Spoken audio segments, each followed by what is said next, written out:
नमस्कार मु सुजाता मो संवाद को आपण को स्वागत।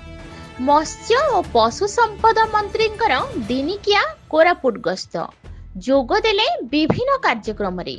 आज राज्य पशु एवं मत्स्य मंत्री गोकुलानंद मल्लिक दिनिकिया कोरापुट गस्त रे आसी विभिन्न कार्यक्रम रे जोग देइथिले।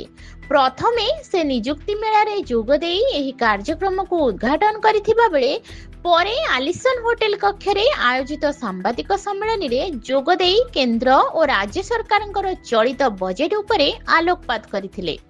एपरिकी सुभद्रा योजना ठू धरी कामधेनु योजना जाए चलित बजेट रे व्ययबराद करा जाइथिबा राज्य सरकारंकर अर्थ उपरे विस्तृत विवरणी सांबादिक माननकु प्रदान करिथिले।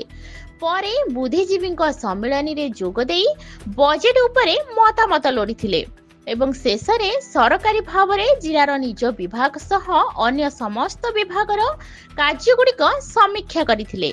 सबका विकास उपरे राज्य और केंद्र सरकार गुरुत्व देउथिबा से प्रकाश करबा सह पूर्व सरकार को आक्रमण करने को भी पछाई नथिले।